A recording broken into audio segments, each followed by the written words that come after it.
What's up, world? You man, MrSan44Man back here with you. Hey, y'all caught in the middle of the polar vortex like we are?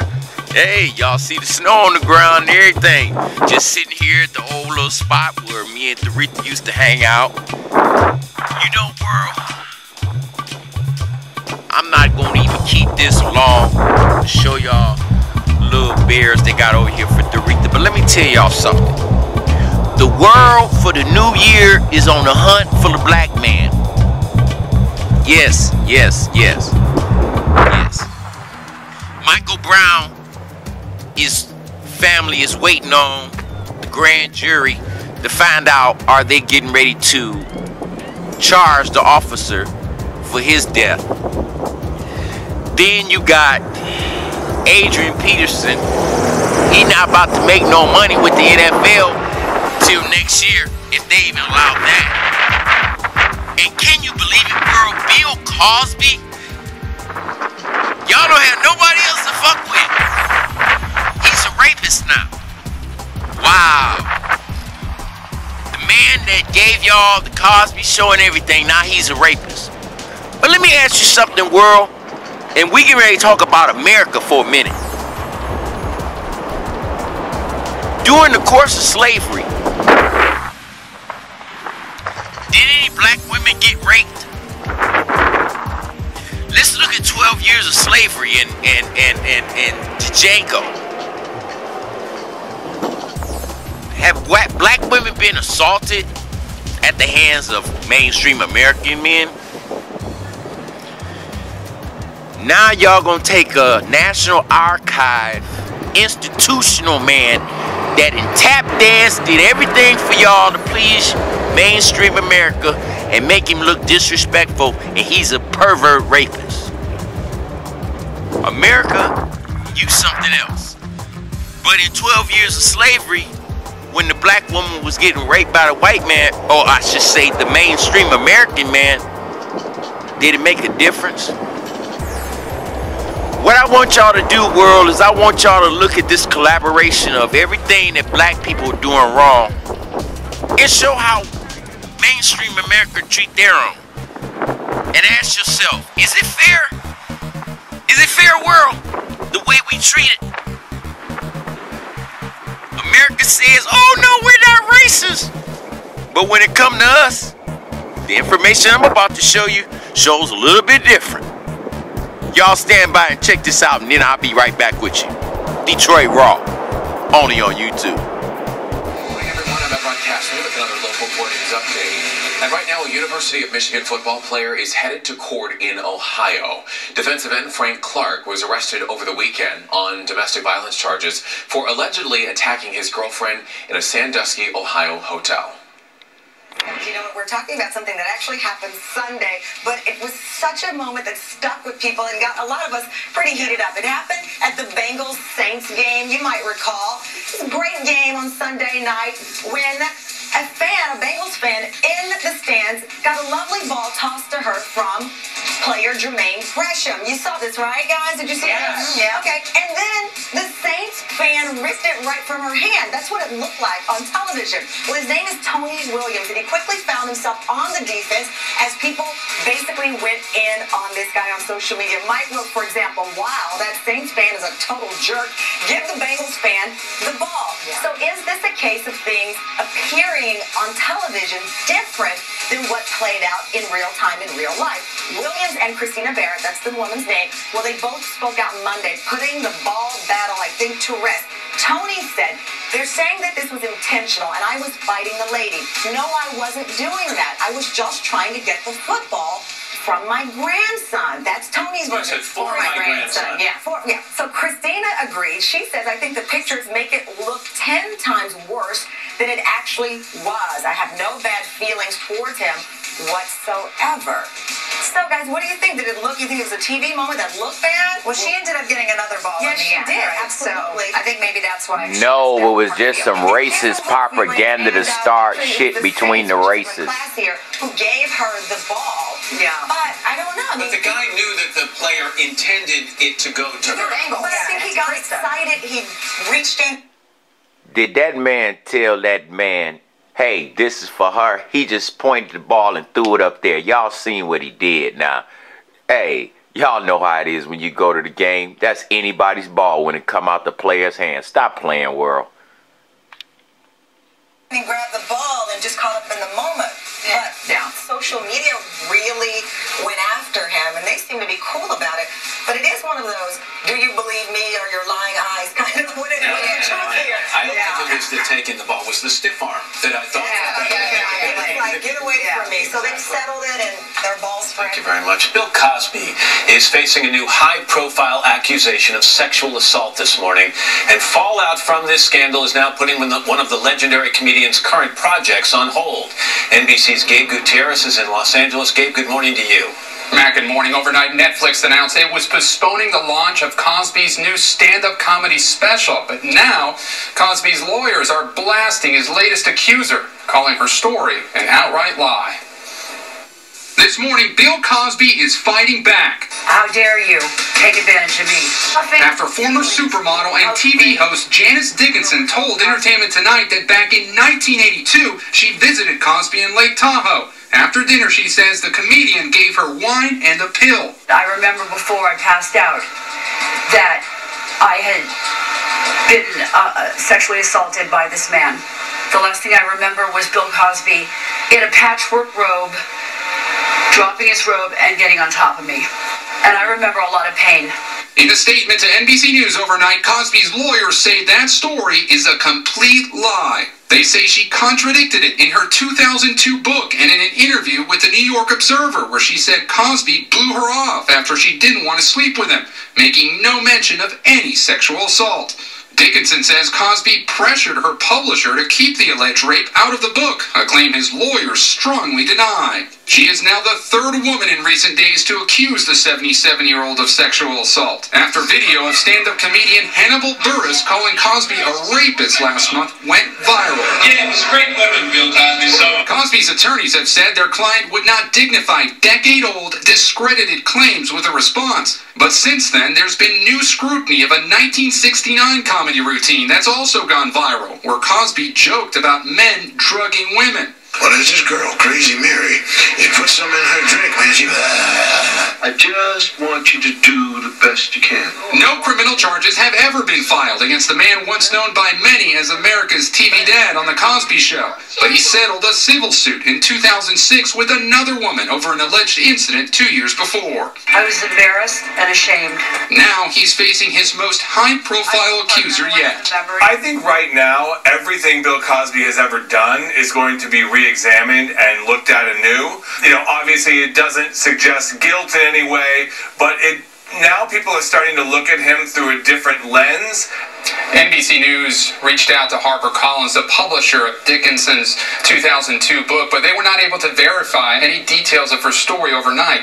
Cosby is still in the early stages of developing a new family comedy for NBC. The network would not comment further. Matt and Savannah, back to you. All right, Gabe Gutierrez. Gabe, thank you very much. He maintained his innocence till the very end, but he's going to prison for the rest of his life. Dejan Franklin was sentenced today in the fatal shooting of University of Michigan medical student Paul DeWolf. Evrod Kasmi reports on the emotional moment that came just after. It was an emotional day in court as a man convicted of murdering a U of M medical student got sentenced to life in prison. He still denies the charges, but it's what happened after he was taken to jail that showed this was a double loss for the families on both sides. I didn't do this. This is not something I do. Anybody that knows me tell you just how the person I am. Before he was sentenced, Dejan Franklin read a note that he wrote to the judge before the court, apologizing for the stress that this case has caused to his family and the victims. However, he still maintains his innocence. Mr. Franklin, it is the sentence of the court is to count one. He's sentenced to life in prison without parole. Despite his plea, Franklin will be behind bars for the rest of his life for the murder of Paul DeWolf, a medical student at the University of Michigan. DeWolf was found dead in his apartment from a gunshot wound back on July 24th of last year. A jury found Franklin guilty of all charges. Before he was sentenced, the victim's family members each read statements out loud in court. What Dejan did is wrong, not only to my brother, but also to everyone else who knew Paul. As a result, all families will be forever changed. As DeJean walked out of the courtroom in handcuffs, an emotional moment between both families as they embraced each other. They fought back tears as they both experienced a loss. It's unfortunate that we all had to come together like this, but now we have to move on from here and be supportive on both ends of the families. And along with his life sentence, DeJean must pay restitution and court. Your man, MrSan44Man, back with you. What you think? Is it a hunt on for us? Or I'm just delusional? I mean, I don't see what I'm seeing. Al Roker, you're a guy that I really love. I look up to you, man. Been watching you ever since I was a little kid. But on the Today Show, they treat you like a butler or a house nigga or something. No disrespect, but I mean, come on, we can go over a lot of footage. SeaWorld, without the internet, media, people wouldn't know what's going on because we'd be so introduced to the media. Let me show you how the media can deceive you and show you that one thing looks like this and then in reality it's like this. Check it out. The weather is wonderful. Oh, look at Steve Harvey. He can really do that. You have like 50 suitcases and all that kind of stuff. Well, I got a lot of clothes, so that's it, you know, but that's really it. That's just for the show. Yeah. You're in Orlando, you know, you can walk around in just, you know, shorts and some flip-flops and stuff like that. That was Steve Harvey? Why not? We have great legs, I'm sure. No, I have reindeer legs. Yeah. Can you elaborate? Yeah, just listen, real thin at the bottom, very muscular up top. Yeah. All the power is in the hindquarters from jumping over fences and bushes and running from coyotes. Adrian Peterson, the star running back for the Minnesota Vikings, has been suspended without pay for the rest of the NFL season. 2 weeks ago, he pleaded no contest to misdemeanor reckless assault. He was accused of whipping his 4-year-old son with a switch. The league said he showed no meaningful remorse. Peterson says he will appeal. His doctors in Nebraska are now treating a surgeon who contracted the virus in Africa, and they're calling his situation an hour-by-hour situation. NBC's Gabe Gutierrez is in Omaha with more on that. Gabe, good morning. Savannah, good morning. This morning, Dr. Martin Celia is here in extremely critical condition. He was diagnosed with the virus last week, and now doctors here are trying desperately to save his life. Overnight, prayers in Omaha for the latest Ebola patient on American soil, Dr. Martin Celia. On Saturday, he arrived from Sierra Leone. A medical team in hazmat suits carefully moving him to a waiting ambulance, cocooned in a plastic pod. The patient too weak to walk. In a written statement, doctors are calling it an hour-by-hour situation. He is extremely ill, possibly even more ill than any of the patients that have been transported from Western Africa. He's the 10th Ebola patient treated in the U.S. All but one, Liberian native Thomas Eric Duncan, have survived. Dr. Celia is from West Africa, but a legal U.S. resident. His 20-year-old son says he hasn't seen his dad in a month, shortly before he returned to Sierra Leone to help treat Ebola patients. Even though he knows the sickness is already out, he decided to still go and help his people because he wanted to show that he loves his people. The worst Ebola outbreak ever has claimed more than 5,000 lives. The 44-year-old doctor had been working as a surgeon at a hospital in Freetown. In a video from earlier this year, Dr. Celia says the job was his calling. There was just something inside of me that the people of this part of Freetown needed help. I took this job not because I want to, but I firmly believe that it was a calling and that God wanted me to. Dr. Celia is the third Ebola patient to be treated here at the Nebraska Medical Center's Biocontainment Unit. Savannah, his wife, just arrived to be near her home. Yes, sir, boss, and we've been waiting for you. Coming in hot. All right. Talk about coming in hot. We're doing great.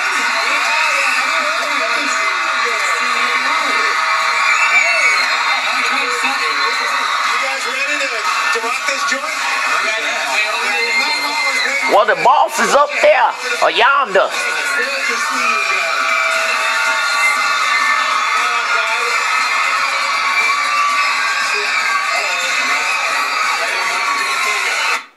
The master's up front. Go right ahead. He's been waiting for you.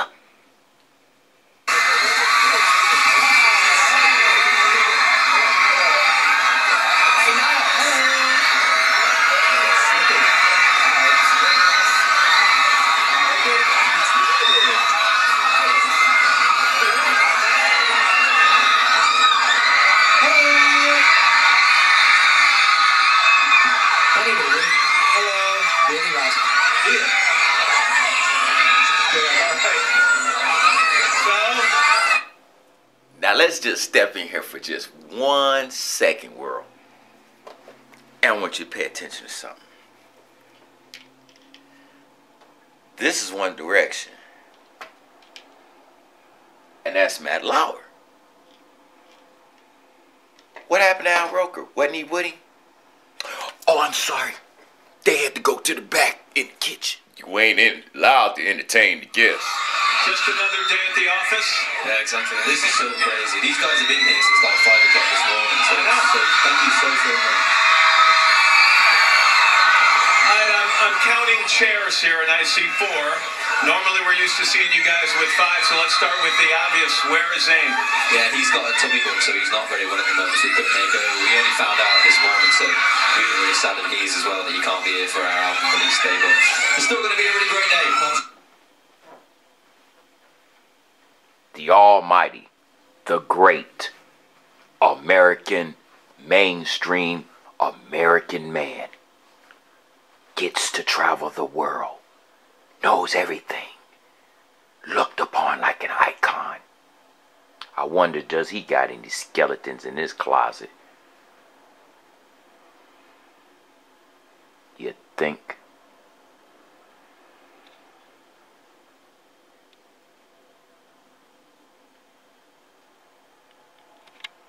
So world, you seen everything that I'm telling you. All I'm just saying is, Ebola doctor, black one dead, but the white, the mainstream American doctor, same places. He's okay. He's gonna make it. The black woman, the only black woman that caught Ebola, she's healthy and back on her feet. But it kind of seems like the way that America treats us. See, America has fucked black people, especially black men. But now, she's always had a leniency to black women. So black women survived Ebola. And everybody else is surviving Ebola, except the black men. You can't be stupid, world, forever. You know, like that man said, God told him to do that to help his people, and I'm doing this to help my people. And that's the way it is. If I should die as a result of doing this, well, you can always tell your kids to tell their kids to tell their kids to watch my show, as long as the internet runs. I don't like foulness. And that's the way I developed this show. Because poor people got the right to say just the same thing as rich people. Let me ask you this. If we did a straight up DNA test on every person on the planet Earth, black and white, how many poor black people would be affiliated with some of the strongest white companies in this country, or the executives of those companies? Back in the day, when companies supported slavery, why did they buy out those companies and make them super companies? How many super companies bought up old companies back in the day to become super companies that supported apartheid and slavery? Seriously, world. I mean, I know that y'all probably like, damn, Sam, man, you saying this, but I don't owe nobody nothing but y'all. How many? Can you name 10 major American companies in the United States of America that just have all black executives? 10 of them. And give me 10 mainstream American companies that just have all black people running wanted their top notch. I'm not talking about having people down in the bottom of your company, like black people struggling and working hard for your company. I'm talking about up there in the front office.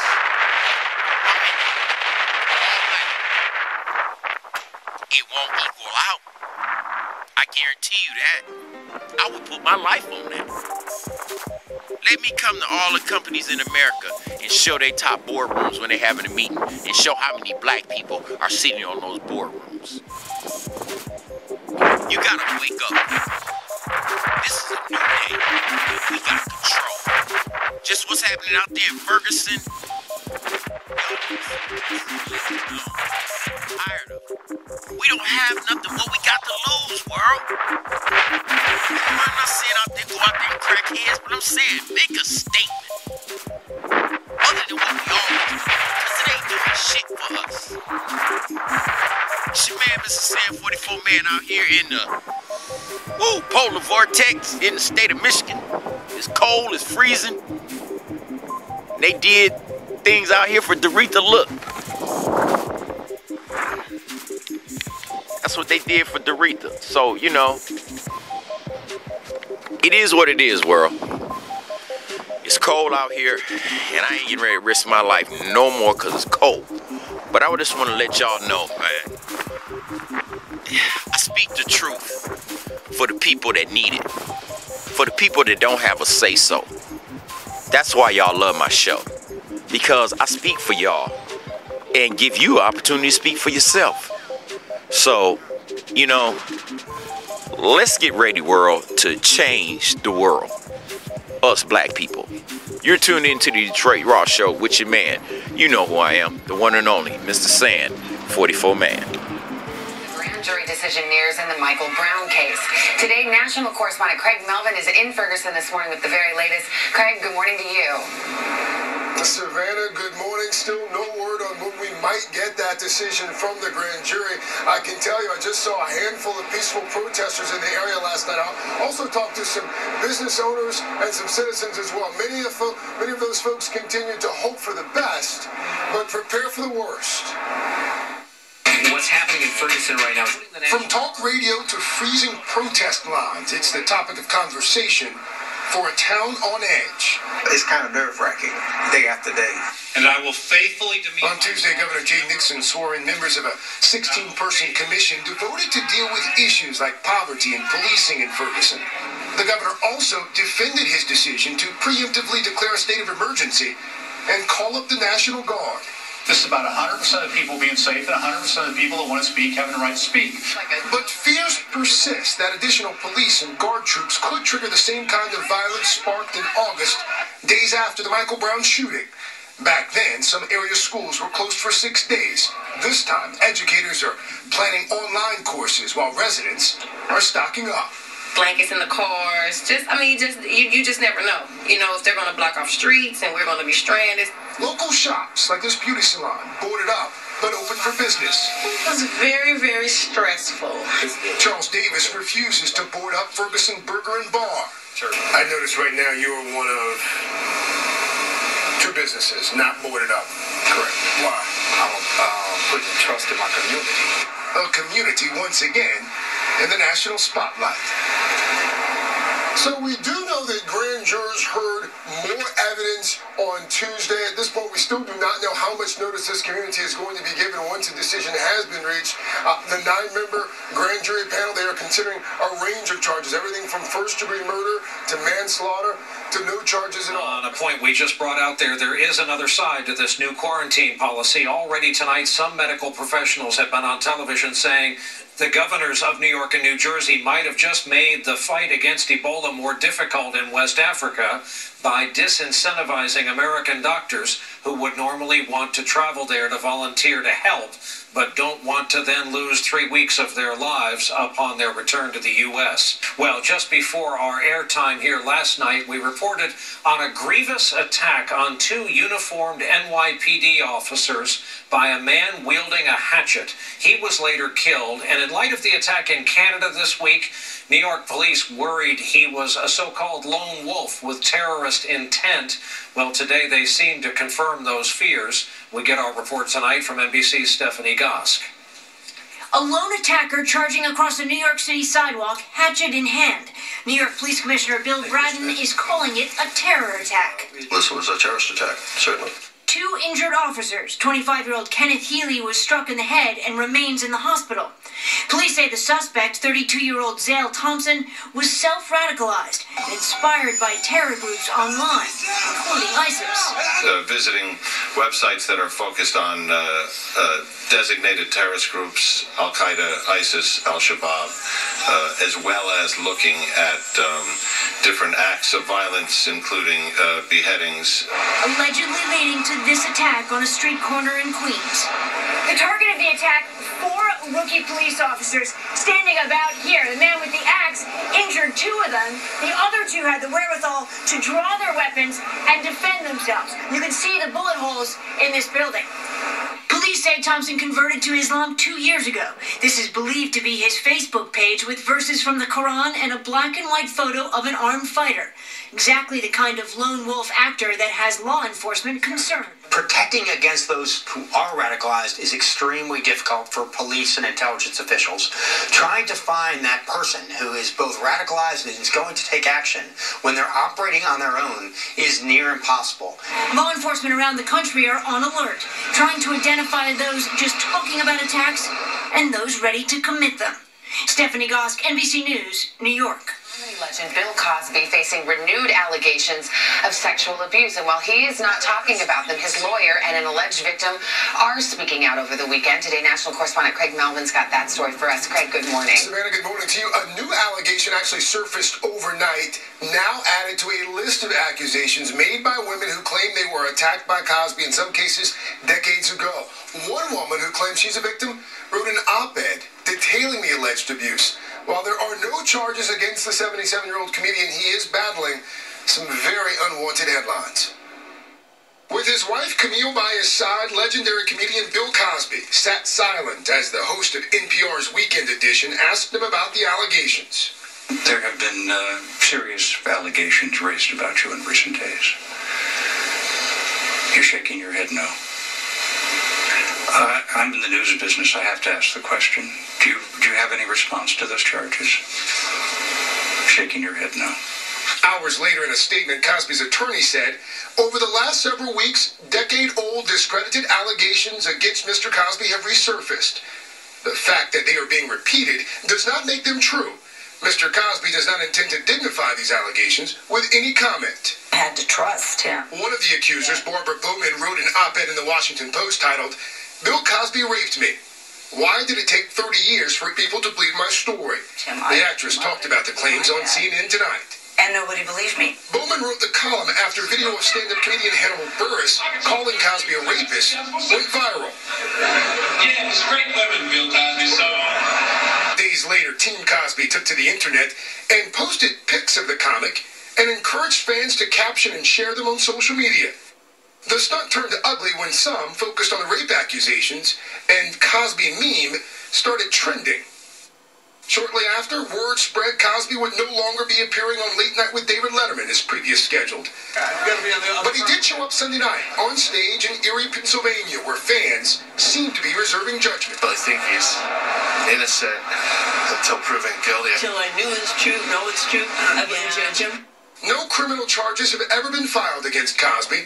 The 77-year-old insists he has no plans to talk about any of it. But many wonder about the damaging effects to a carefully crafted image as America's lovable dad. In the court of public opinion, we give a verdict every minute of every day with the opinions that we have each and every moment we hear the story. A planned Today Show interview was also canceled nearly 2 weeks ago when Cosby learned that he may be asked about renewed attention on the rape allegations. Also of note, the sitcom star is currently developing a new family comedy for NBC. It is in the early stages of development this morning. No comment from the network. All right, Craig Melvin, thank you so much. Let's turn to Lisa Bloom. She's today's legal analyst. Lisa, good morning to you. Good morning. Let's start with that NPR interview. What a moment where he literally just did not respond to the questions. Was that the right way to handle it? I guess from a legal perspective, from a PR perspective? No, absolutely not. I think most people in the public expect that if you're accused of a serious allegation like rape, you're going to say, absolutely not. No way. This is a very disturbing allegation. To just remain silent under very friendly questioning from the interviewer, that's disturbing. Let's be clear. These are allegations that date back, in some cases, decades. There's no legal recourse for the alleged victims here. You know, there's no way to resolve this, Savannah, in the legal system because the statutes of limitations have all run, apparently. On either a criminal case or a civil suit. That's right. And so we're never going to have these accusers cross-examined. We're never going to have Mr. Cosby cross-examined. We're never going to analyze the evidence. This is just going to remain in legal limbo, probably for the rest of his life. To our knowledge, did any of these alleged victims try to pursue a criminal case? One did in Canada. That was back in 2004. The Canadian authorities did not prosecute. They said there was not sufficient evidence. She pursued a civil case that was then settled with a high degree of confidentiality. When you look at these stories and you start reading these allegations, and as you mentioned, they are just allegations, there is a thread of commonality. I mean, there's something similar about them. What do you make of that? That's what gives them the air of credibility. Not only is there a large number of them, but they all tell, or at least many of them tell, a similar story, which is of Mr. Cosby allegedly drugging them, giving them what he said was Contac, a cold medication, or an herbal medication. Turns out to be a heavy sedative. They wake up and they say they were sexually assaulted. But in fairness, as you say, when you don't have it in the legal system, either civil or criminal, you don't get a cross-examination, and these allegations have never really been tested in a court of law. Right, and that's what's so disturbing. And I think the root of all of this is women's distrust of the system to handle rape cases appropriately. Some of the alleged victims say that they told people at the time and they were discouraged from going to the police. They were discouraged from going to the legal system. I think that's the root problem here. All right, Lisa Bloom, always good to get your perspective. Thank you. And coming up, here's a good one. The TV anchor who decided to prove a point by wearing the same suit